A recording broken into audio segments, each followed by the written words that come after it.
keretse tubonye abasirikare n'imbunda zabo. Kuri turagowe, ntabwo uryama ngo uvuge ngo buracya.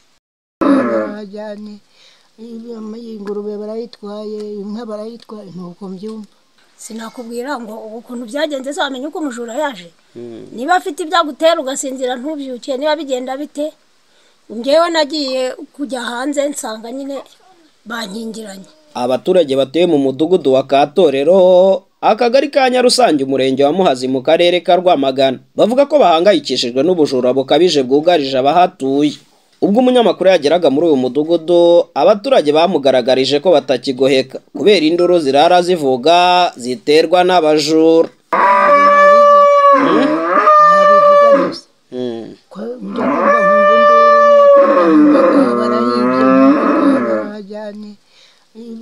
Ingurube barayitwaye, inka barayitwaye, nuko mbyumva.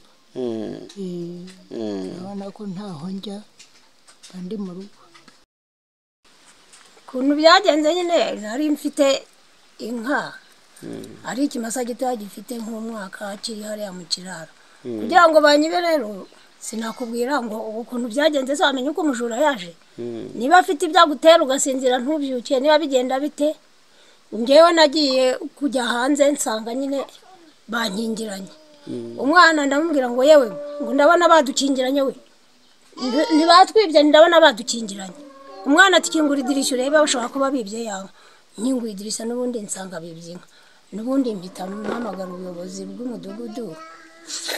Baraza barareba baravuga bati se iyi nka ko nta n'ibinono, ese ibinono wabibona muzuba.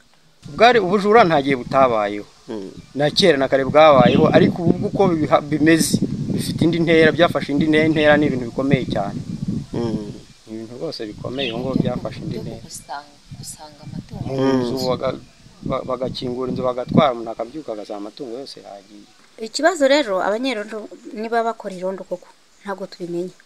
Ni gute abanyerondo bakora irondo ukumva ngo bari ku kazi k'irondo, ukumva ku bukeye baratatse, ku wundi bukeye baratatse, ku wundi bukeye baratatse. Ko nta cyizere nongeye kugira cyo kuba nakorora amatungo, nahise nanazigurisha. Ndavuga nti izo wari usigaranye wahise uzigurisha. Izo babatesheje nyine narazigurishije. Ndavuga nti nta korora guhari, ndazigurisha nyine.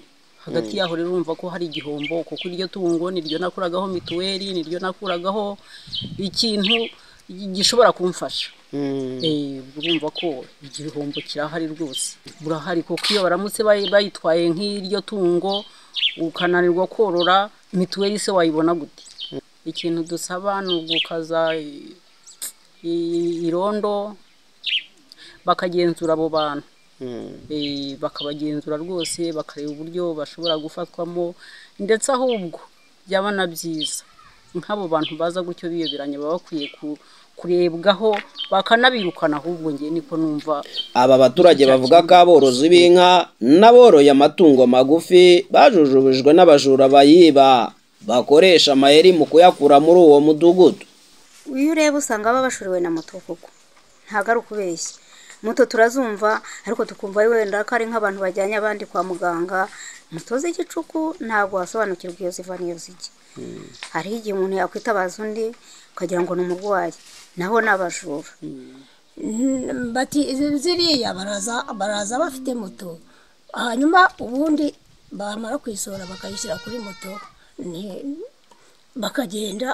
Kubera inka bimasa basigaye bamanukana kuri moto, wahura nabo ntabwo yabahagarika bazikora abaguzi n'ubundi bavuye kuyigura.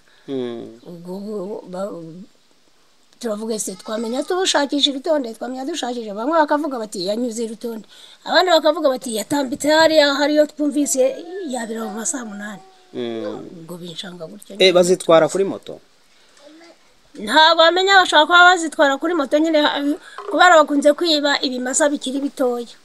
Aba baturage kandi basaba ko hakazwa ingamba mu kubungabunga umutekano wabo n'ibyabo, ndetse bamwe muri bo banagaragaza ko bifuza gutabarwa n'inzego z'umutekano. Hari na bamwe muri bo banifuza ko mu mudugudu wabo hashyizwe itsinda ry'abasirikare kugira ngo rihoshe ubujura bubugarije. Kuri ikintu twabona ntago abanyerondo cyangwa abaturage muri Katorero babashije kurarira abajura, keretse tubonye abasirikare n'imbunda zabo.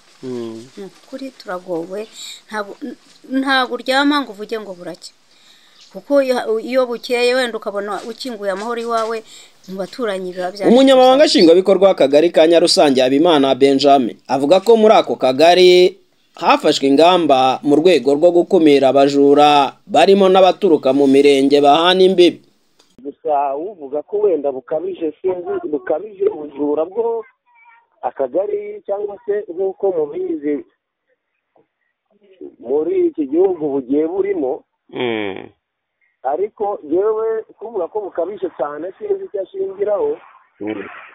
Gusa hari igihe usanga rimwe na rimwe bashobora kuyiba iryo tungo, iyo ngurube, ariko ntabwo navuga ngo ni ibintu bikabije, kuko nko muri iki cyumweru nta kenshi y'ubujura twari bwabone. Ariko nyuma nyine y'uko abaturage bagenda bataka rimwe na rimwe turibwa, twashyizeho ingamba, dufite irondo ry'umwuga mu kagari, dufite abanyerondo barenga 30.